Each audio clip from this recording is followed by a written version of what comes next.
Okay, so I did one on the supercarrier. Let's do one on the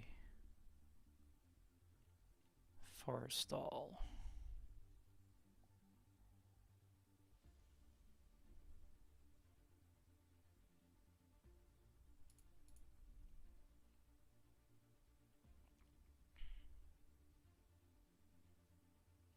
Just trying to find a mission that has you starting on the Forrestal. Let's see.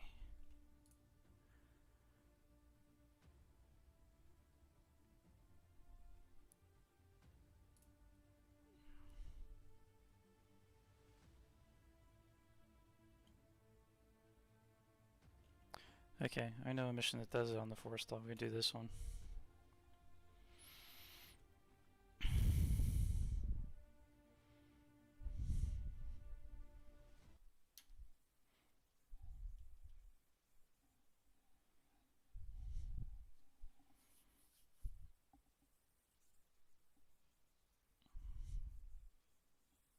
So in this one we are in the F-14A. We start off on the Forrestal. We got S3 Viking on Cat 4, E2D Hawkeye on Cat 3, and we got two Tomcats on Cat 1 and 2, both from the same squadron as us because we're River 106. So I think what I'll do is I'll take Cat 2 over here once these guys launch. Unless they're telling you in the mission what particular cat to take. It's a little bit different with the Forrestal because you don't have ground crew. Having the ground crew really does make a difference. But I'll walk you through it. Meantime, let's watch these guys launch. I think Tomcats go first.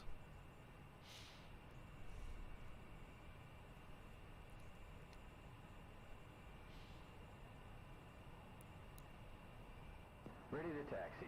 We're assigned Cat 2. After takeoff, we'll head out 7 nautical miles DME on the outbound Those radial. controls wipe out on Cat 1. For steer point 1 and climb flight level 300.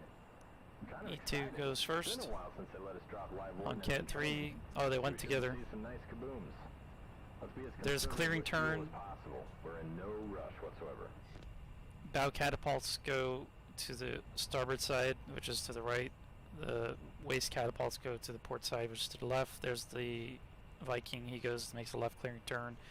He's going to make a right clearing turn on Tomcat in front of us. There's his right clearing turn. Wait for the JBD to come down. JBD comes down, and then we're good to taxi. Alright, we're assigned to Cat 2, he said, so let's go for Cat 2. So right boot, a little bit of power. This one's going to be a little bit tricky. I'm going to show you a trick to this without using external view. So you're going to have to line yourself up on the catapult track using the front of the nose.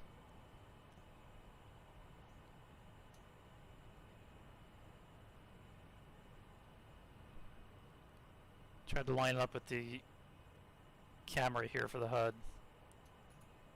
The problem is gauging the distance you need to go. Once you're lined up, go ahead and bring the nose down, nailing it. So get your lineup first. So right now I'm not good on my lineup still. Alright, let's come right a little bit more. Alright, that's good. Let's hold that. Nozzle steering disengaged. Wings forward. Oops. Engage the spider detent. Alright. There we go. Wings forward, flaps down. And nose kneel. That will bring the launch bar down. And here's the trick I'm going to show you. For this one, you are pressing the U key. So press the U key once and look behind you.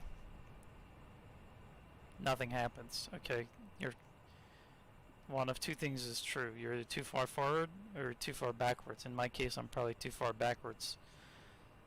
So I'm going to power up a little bit.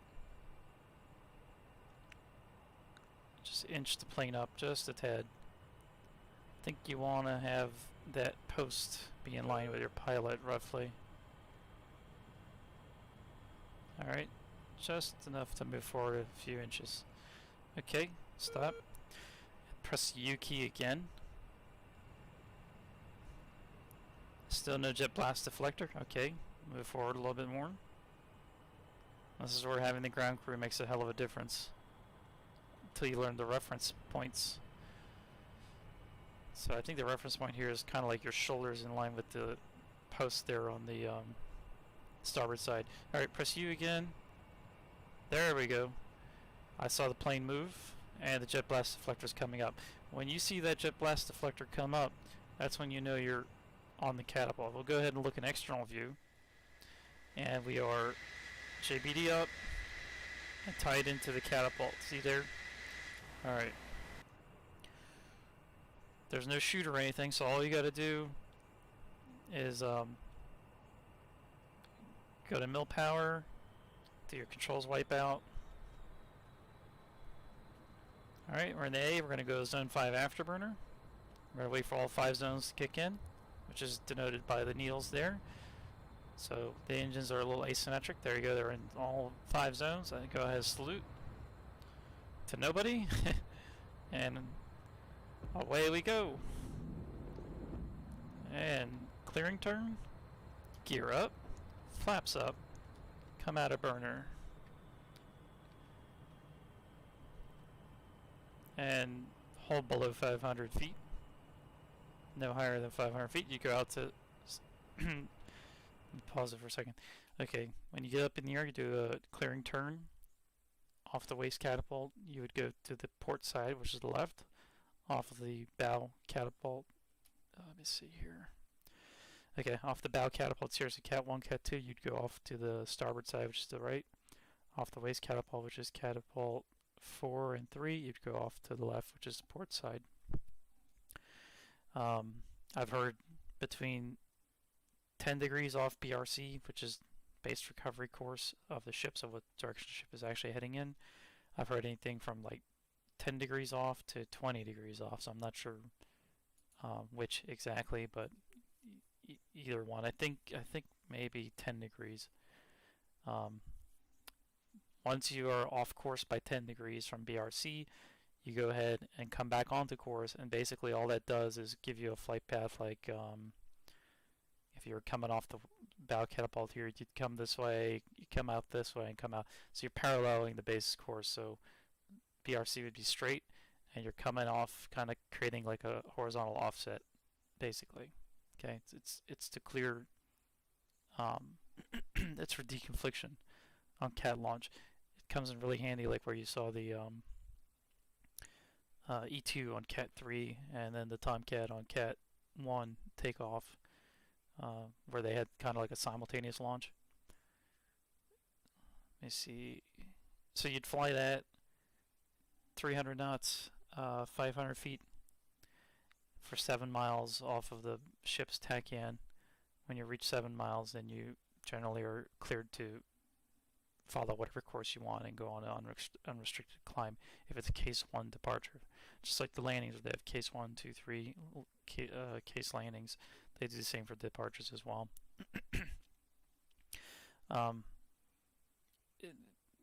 Case 2 and case 3 departure, they would go to a certain radial and intercept the radial and then climb kind of in a more precise manner. Case 1, you just go 7 miles off. Then once you're 7 miles away, you turn to wherever you want and execute your climb. So that's basically it. So that's how to do it on the Forrestal and also on the Stennis, because it works the same way on the Stennis. So let me just see something real quick. If I go here, just to show you that it is the same on the Stennis, in case you used that.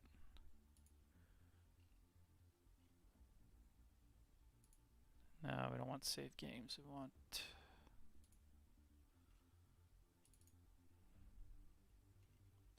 Wait a minute.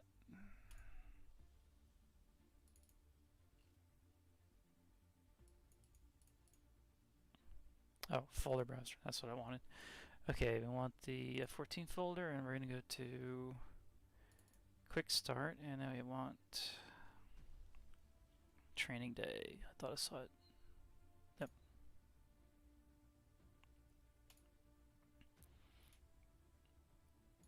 No cheating. I'm just going to change one thing.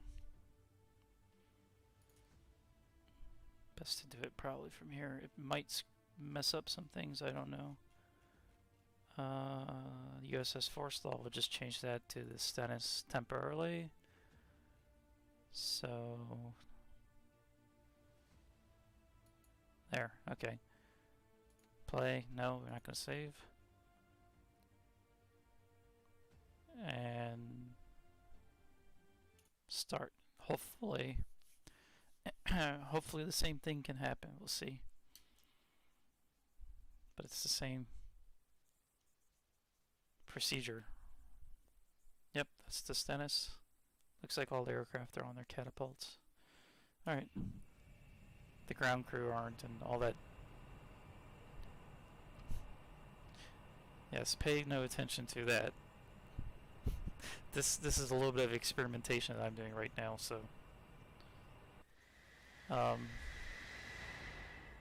the interesting thing is the catapult sequence kind of changed a little bit. Taxi. We're assigned Cat 2. After takeoff, we'll head out 7 nautical miles DME on the outbound radial below 500 feet. Then we can turn straight for steer.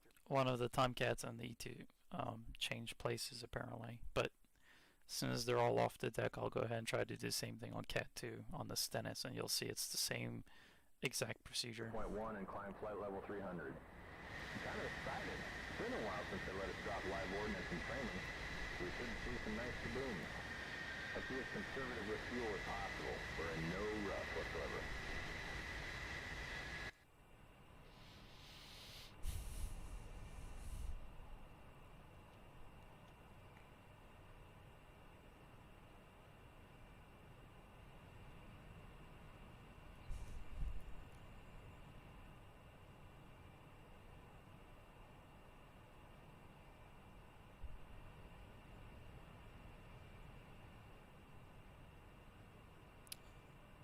Of course, it might be bugged because I changed the ship around, and on the Stennis you can't launch Cat 4 if Cat 3 is occupied. I could change the launch order around a little bit, so I'm going to just go to Cat 1 because I think it's bugged from my meddling with it. So we'll come here to Cat 1 because it's empty. Oh, might have a problem with the wings. I just won't extend the wings out because of the Tomcat to the left there. Alright, come here. Pretend I have the wings extended and the flaps down. Because if I do extend them, we're going to hit the wing of that Tomcat. Alright. That's pretty good lineup on the cat track there. Basically want the cat track kind of like in line where the HUD camera is. Alright, let's go ahead and bring the nozzle steering off. Interesting, I have a landing gear indication that something's wrong with the landing gear.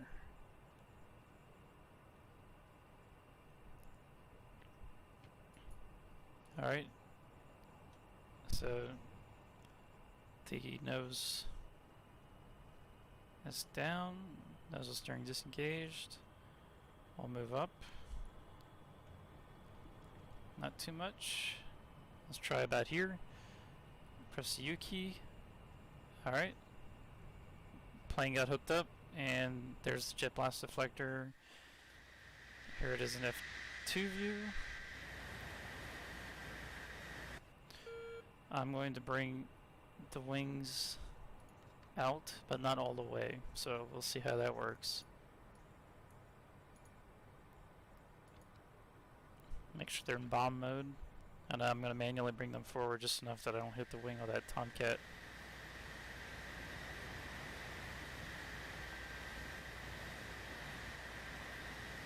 Okay, I can bring them out all the way actually, so that's good.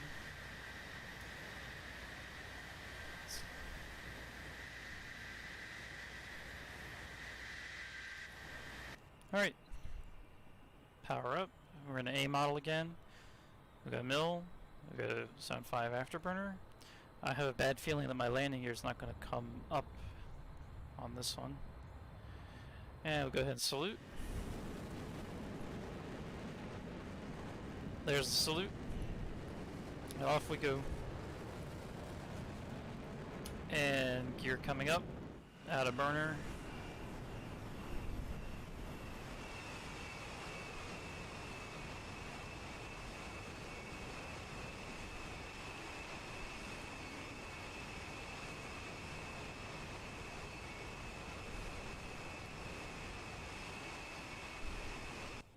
Looks like the gear came up. 4 o'clock. Gear came up and it's showing the red light is off, meaning there's a gear malfunction. Bring the gear down, make sure I can cycle it. Because on the ground I was getting the red light saying I couldn't.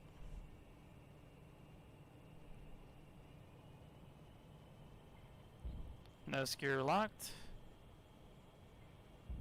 Main gear locked, and the light that was on the deck is off, so that's good. Alright.